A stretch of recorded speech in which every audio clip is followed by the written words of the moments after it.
What is up, guys? Delboy here. So George Groves defeats Chris Eubank Jr. by a unanimous decision, a clear decision to retain his WBA super middleweight title and to progress into the World Boxing Super Series final, where he'll fight either Callum Smith or Jurgen Brähmer. He won the fight by a unanimous decision. I felt he clearly won the fight. I'd say about 9-3, 9 rounds to 3. 8 rounds to 4 if you're being very charitable. But yeah, I felt George Groves clearly won the fight. And the question a lot of British boxing fans were asking beforehand about Eubank Jr. and just fans in general, how much has Chris Eubank Jr. improved since the Billy Joe Saunders fight? Evidently, probably not too much. The first 6 rounds, and this fight was similar to the Billy Joe Saunders fight in a lot of ways. First of all, the first 6 rounds, George Groves was bossing it. The jab was finding the target. You know, Eubank with his low hands. Eubank struggled to find his own range with his jab and his feet. You know, when he threw the jab, he was falling short and getting countered with Groves' jab. And when it was at range, as we said, you know, Groves was a more accomplished boxer, and Groves essentially from the first round really done a good job of finding the distance, maintaining the distance and utilising that jab. You know, the first 6 rounds I felt Groves boxed really well actually. He actually also was finding the right hand here and there when Eubank was trying to fly in with like a lead left, or when he was just boring his way in. You know, the right hand was landing at times as well. I think it was the second or third round. I'm not sure what round it was. Maybe the second. But I felt George Groves knocked down Chris Eubank Jr. He caught him with a right hand, I believe, and Eubank briefly touched down. I felt that was a knockdown. It was a flash knockdown, but regardless, I felt that was a knockdown. I think in round 3, Eubank caught Groves with a nice little looping hook, kind of buzzed George Groves, but nothing too hard. But yeah, the first 6, it was just George Groves controlling the distance, utilising his range. The bigger man, you know, when Eubank did get on the inside, Groves was doing a good job of tying him up.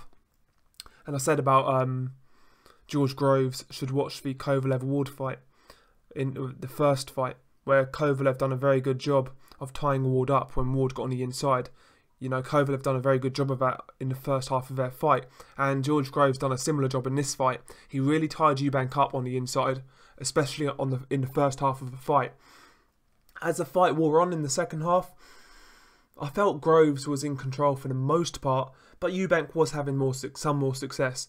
Some flurries were starting to get through a little bit. You know, the odd uppercut on the inside, the odd lead left hook was landing when both guys exchanged.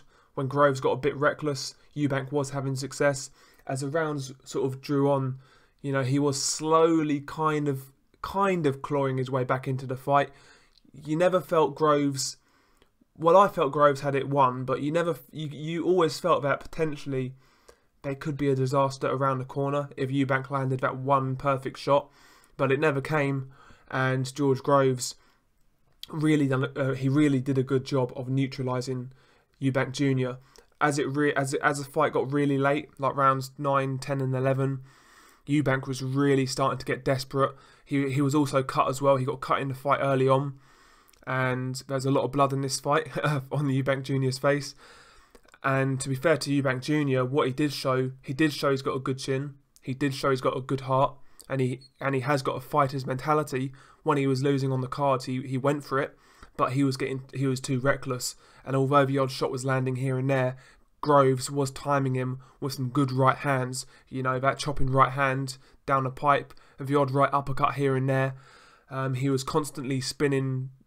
Like when Groves was on the ropes, he was actually spinning Eubank Jr. quite well, and he kind of pushed Eubank into the ropes quite a few times.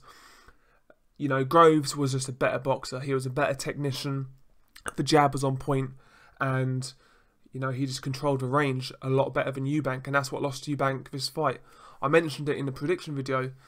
If Eubank can't get the range, he loses the fight. I banked on Eubank actually getting on the inside and roughing Groves up, but it never really happened. There's the odd occasion here and there, but it never really happened. You know, Groves was in control. Round 12 was interesting though. Eubank comes out, just trying to look for that Hail Mary punch, looking for the knockout. He actually pushes Groves back to the ropes. Both guys are exchanging, landing big shots. Then George Groves' shoulder popped, you know, dislocated his shoulder.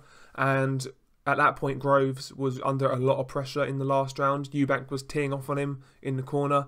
Groves was defending himself. He was trying to throw back with his good hand, with his right hand, and he was catching Eubank with some nice uppercuts off the ropes. But round 12 was a bit of a sticky round for George Groves, but that is mainly because obviously his shoulder went.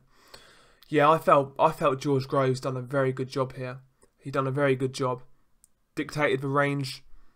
Jab was on point. Tied up Eubank Jr. well when he had to. You know, took some good shots as well. Eubank did land a few good shots and he took them well. George Groves never really had any major moments of crisis like we see with George Groves. I felt this is one of George Groves' better performances in quite some time, actually, to be honest. I was impressed, and I've got to say, I've said from day one that I felt the winner of this fight goes on to win the tournament. I don't change my mind with that. I think Callum Smith is just too upright. And he's going to be far too easy to time. You know, we saw Eric Skoglund really out-jab Callum Smith at times. So you'd have to imagine George Groves and his jab and his long-range boxing is going to give Callum Smith a lot of trouble. And Jürgen Brähmer, although I like Jürgen Brähmer, I think he's a very good boxer. He's very accomplished. He's a good southpaw, good timing. He's old. He's 39 years old. He used to be a light heavyweight and he's cutting down to super middleweight now. You know, so yeah, I mean, I do make George Groves a favourite now to go on to win this tournament, and yeah, I was impressed with him against Chris Eubank Jr. I really was. In regards to Chris Eubank Jr., what happens now? First and foremost, like I said, what we can say, Eubank Jr. does have a good chin. He has got a good heart, and he does have a fighter's mentality. So he does have those ingredients. You know, sometimes you see a son of a famous fighter like Chavez Jr. They don't have that. So he has that going for him. He's a strong kid. He's durable, and he's got heart. And he's also very athletic. So he has got a lot going for him. But he needs to change a few things. First and foremost, he needs a trainer. He needs a real trainer who is a proven commodity. You know, Ronnie Davis he's done some good things, but I know he's not Chris Eubank's trainer, but he is in the camp. But they need an experienced head trainer to train Eubank Jr. They really do. They need to change some things. What they've been doing hasn't worked. That's just a reality. 2 fights where Chris Eubank stepped up were Billy Joe Saunders and George Groves, and he lost both of them, and both fights were similar in a sense where he just left it too late to apply pressure. You know, so he never learnt from the Billy Joe Saunders fight, and it's questionable how much he's actually improved. He's 28 years old. He has time, but they need to act now. They can't keep on going along with the same game plan that they're doing at the minute. But, you know, they need to change something, and I feel that starts with a change in training regimen, new trainers, new methods, you know, maybe a new gym, a new location. They need to start afresh. We know where Eubank Jr.'s at. He's better than British level. We know that. He's probably better than European level. And he's a fringe world level fighter right now. I'd say he's fringe world level.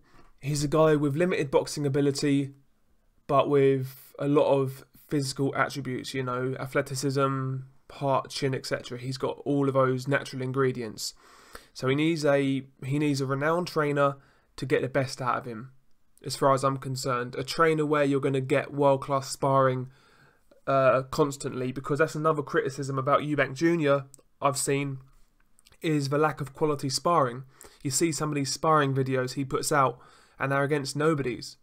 You know, he needs better sparring, he needs a better training regimen, and he needs to actually take his craft a bit more seriously. And I don't mean that by saying he doesn't train enough, because we all know Chris Eubank Jr. constantly trains. We know that.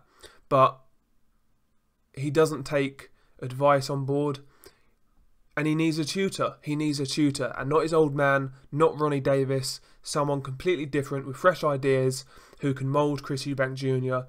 into a better, more technical boxer. Chris Eubank Jr. is never going to be a technician, but he's got a lot of improving to do, to be honest. He's got a hell of a lot of improving to do. He needs to learn how to close distance, jab his way in, feint his way in. He doesn't do that. He kind of just tries to walk in, basically, with a high shoulder. You know, he needs to do a better job of closing range. He needs to do a better job of boxing from the outside. He needs a better, more consistent jab and long range punching in general. You know, he doesn't get full extension on his punches. So he needs to learn a lot on the technical side of boxing. As I said, he has natural ingredients, but they only go so far, as we've seen. They work at a certain level, but when you fight guys who are genuine world level talents like Billy Joe Saunders or George Groves, then you're going to come unstuck. And I don't think he disgraced himself in terms of effort in either one of those fights either. But again, that goes back to the natural ingredients, heart, you know, stamina, determination. He has all that, but the skills are lacking. You know, especially on the outside, cutting off a ring, closing the distance, you know, things of that nature.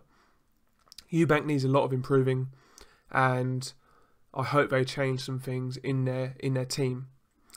And again, congratulations to George Groves. I felt he boxed really, really well. The jab was impressive in the first 6, and he clearly won the fight. What did you guys think? Peace.